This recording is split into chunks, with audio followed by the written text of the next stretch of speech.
Hello again, this is Omega Rider 1, and this is episode 3 of the Gundam Overview Remake. And in the previous episode, I discussed not Double Zeta, but Zeta Gundam, as well as in the previous episode before that, I discussed Mobile Suit Gundam. We're still in the UC timeline, and now it's time that, now all that's done, all the good stuff, now it's time to begin the series I did not like so much. Double Zeta, it takes place shortly after the events of Zeta Gundam. It actually takes place like right after the events of Zeta Gundam.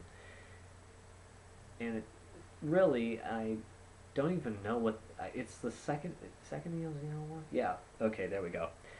So it takes place in the exact same time as the end of Zeta, which was the end of the group's conflict, and Camille ends up going into a coma after his fight with Papin and Shirako. And then it shifts the protagonist role over to Judo Ashita, who's a junk dealer on board a junk ship with several of his friends. Now at this point he's the youngest Gundam hero of all time, next to Uso Evan, who's 13. Judo's 14. So you're gonna expect him to be the most immature out of the group. So as you're watching this, please note that I'm going to be making a lot of notations to his personality. Anyway, the Argama ends up docking here, and he tries to steal the Zeta Gundam. You know, sounds like a very smart idea to begin with. He's going to steal a mobile suit from military personnel. Well, he ends up failing, but then they get attacked by the Neo Zeon, which is still around after the Titans are eliminated in Zeta, led by Haman Khan, who also makes an appearance in Zeta, though I didn't talk about it in my previous episode. But she's the leader of Neo Zeon, and so she's attacking the Argama too, as they led a pincer attack, or like just a three-way battle in the previous series, Zeta Gundam, against the Aug. Now, Judo ends up getting into Zeta Gundam, and as all teenage pilots, he obliterates the enemy. He just wrecks them. And this ends up thrusting him and his friends, his little teeny bopper friends, into the combat known as the Second Neo-Zeon War, which stretches into the events of, well, what do you know?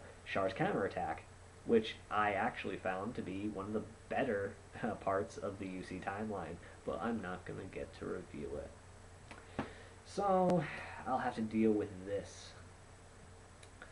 Now, I'm not going to do anything like the Angry Video Game Nerd, because I'm just going to go through this timeline, just name off the bad points without cursing too much. Anyway, he goes from point A to point B. Pretty much starts off like that and ends the war. Kind of like with his predecessors, Camille and Amuro, except his personality is a little bit more sarcastic. If I had to name the difference between them, it's like, what's the name? It's like the difference between Freddy Krueger in Nightmare on Elm Street, the very original, and the later Nightmare on Elm Streets. It's like the very first, he was a very serious, scary badass, and then in the later ones, he's more of a jokester. That's the difference between those two. Those two were very mature characters that actually advance their personality, like Judo will, but in the beginning, Judo's just really annoying out of anything else. Like, Amuro, whiny, normal teenager, hormones raging, he's a little pissant who just needs to be whipped into shape. Camille, same thing, except he's got anger issues. And then Judo comes along, and all the thing that he is that he's just very lazy, and he's very annoying with with all of his catchphrases. Even though he's got that kind of charisma that lures people to him, I don't know. Anyway, over the course of the series, he makes friends and loses friends, not surprisingly, in a very similar manner, except he doesn't have love interest because he's 14. And no, the closest thing is definitely not Puru. If you're thinking that, no, it's not. No, it's not. Even though she wants to take a bath with him, that does not count. Just overall plot.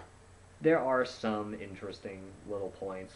Judo has a little sister who he really wants to get into like a really good school, but she ends up getting kidnapped, and that's his reason for fighting. Unlike with the others, that they're kind of forced into it just by necessity, and they're being attacked. No, Lena's captured his sister, is captured, and that's what forces him to stay, rather than, you know, you gotta stay because you're the only good pilot for it. And it's like, okay, you can't really say anything, but no, my sister's going, I'm going right for it. So he's one of the few that actually willingly participates in the beginning.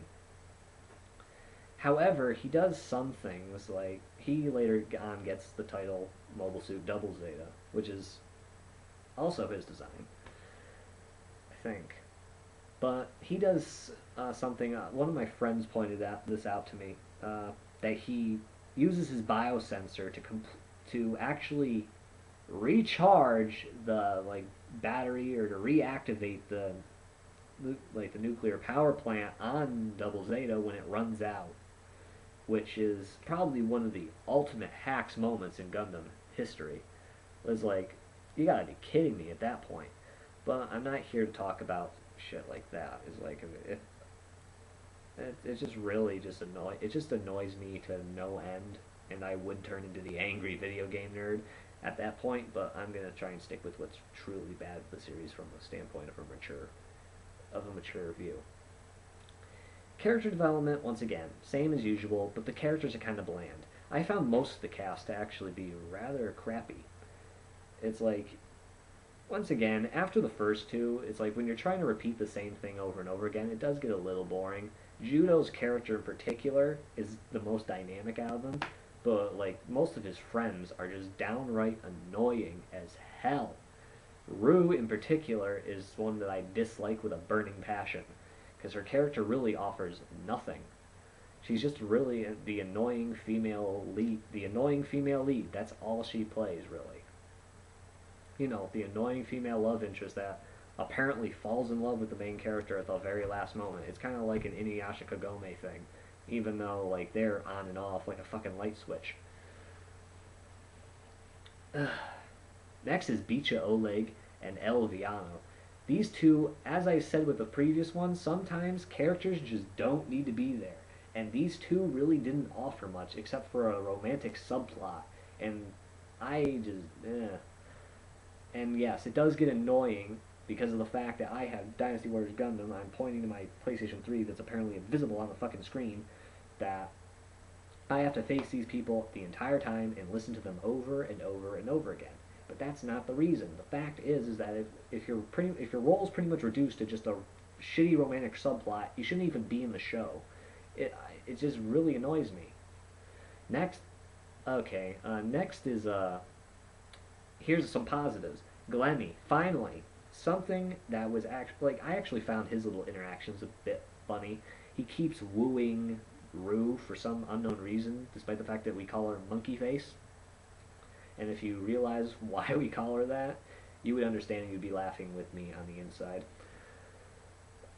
But he gets made fun of a lot because he's a mama's boy, and he's always trying to woo Rue by being...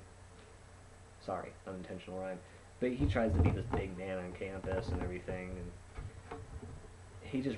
Basically, he's the Krillin of the show. He just gets pwned at every point, pretty much. And even in the end, when he dies, it's like the ultimate fuck you. He gets killed by Rue. Haman, once again, the only character that I could actually truly like because she actually played an important role in the previous series. And once again, we had a cameo from a previous character in the other series. Camille actually makes a short appearance in spirit form because he's still in a coma at the time. And even then, I think he had a better character than some of the people on this show. But trying not to go into too much detail, there are a lot of annoying characters on this, and I'd really not want to go into it. But I digress. The next video will actually be on Victory Gundam, and it's one that I don't really know a lot about because I really couldn't get into the series that much. I mean, I watched like a couple episodes of it, but it really didn't interest me at all. But I'm going to try my best and review it fairly. For all of you out there, I am Omega Rider 1, and I'll be seeing you later.